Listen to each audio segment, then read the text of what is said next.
It was March 16, 1968. From his helicopter above a small Vietnamese village, Hugh Thompson saw something that would haunt him for the rest of his life.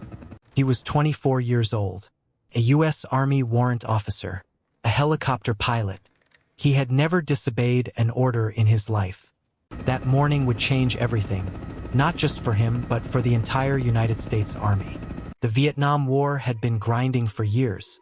American soldiers were exhausted, frustrated, and afraid. Charlie Company, 1st Battalion, 20th Infantry had been in Vietnam for 3 months.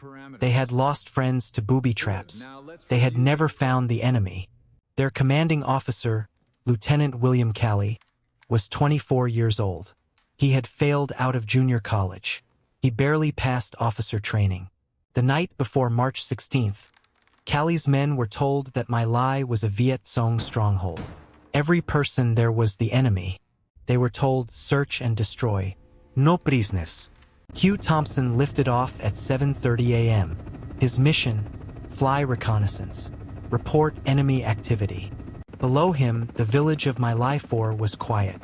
Rice paddies, palm trees, children's voices. At 7:47 a.m., Charlie Company entered My Lai. Calley gave the order. The villagers were cooking breakfast. Old men, women, children. Nó viết con ani hơ. Calley didn't care. He gave the order anyway. Within minutes, the shooting started. From his helicopter, Thompson heard the radio chatter. American soldiers, killing unarmed civilians. He banked the helicopter lower. What he saw below made his stomach drop. Civilians running, soldiers chasing them, bodies in the road. Thompson marked the location of a wounded woman on the ground and radioed for ground forces to help her.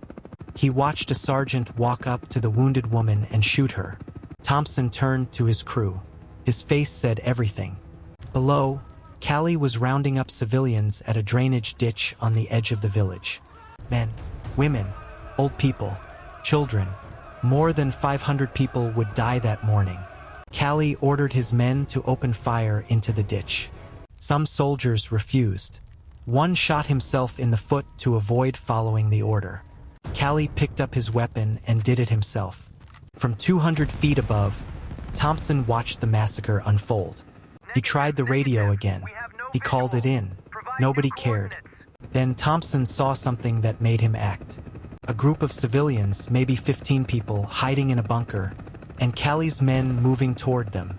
If those soldiers reached that bunker, everyone inside would be killed.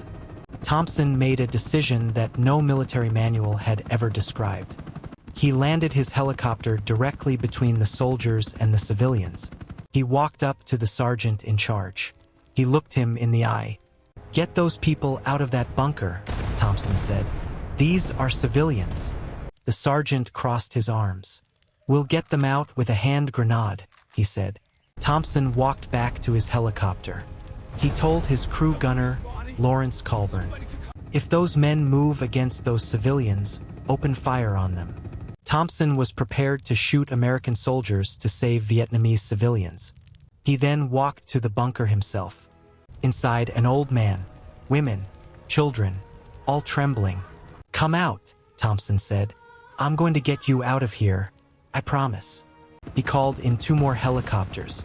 He personally loaded the civilians aboard. The soldiers watched. They did nothing. Thompson flew the civilians away from My Lai. On his 3rd pass, he spotted movement in a ditch filled with bodies. His crewman Glenn Andreatta climbed down into the ditch. He pulled out a child, still alive. In total, Thompson and his crew saved 11 lives that day. When Thompson landed back at base, he was shaking. He filed a formal report. He named names. He described everything he had seen. The Army buried the report. Charlie Company was initially praised. Calley received a commendation. Thompson was furious. He went higher. He complained directly to a general. The general told him he was mistaken, that he had misunderstood what he saw.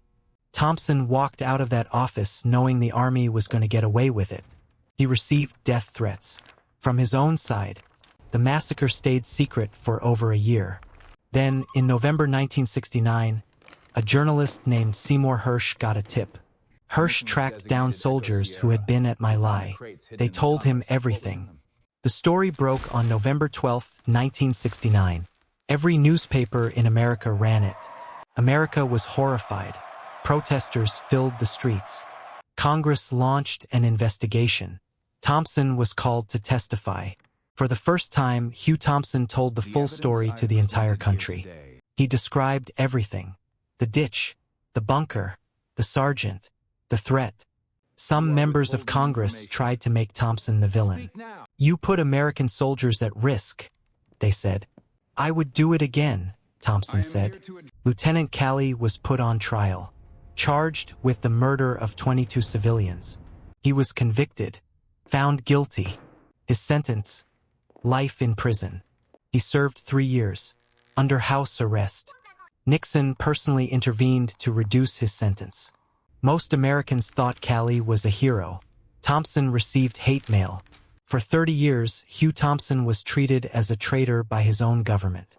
He struggled. He drank. He had nightmares about the ditch every night. But he never regretted landing that helicopter. In 1998, 30 years after My Lai, the Army finally acted. They were awarded the Soldier's Medal, the highest non-combat decoration in the U.S. Army. For Thompson, the medal meant almost nothing. The recognition meant everything. He was invited back to My Lai village to meet the survivors. The woman he had saved as a child was now grown. She recognized him immediately. She told him, "I prayed every day that the American who saved me was still alive." Thompson wept, not from guilt, from relief. He had spent 30 years not knowing if any of them survived. The child from the ditch, now a man, shook Thompson's hand. Thompson later said, "The heroes of My Lai were not the soldiers who followed orders. The heroes were the ones who refused." Today, the story of Hugh Thompson is taught at every U.S. military academy as an example of moral courage under impossible pressure. The lesson is simple. Following orders is not always enough. Sometimes, doing the right thing means standing between your brothers and the truth. Hugh Thompson died in 2006. Lawrence Colburn died in 2016. Glenn Andreatta had died earlier in 1968, just 2 months after My Lai. But on March 16, 1968, 3 young men did something impossible. They chose conscience over orders. And because of that, 11 people lived.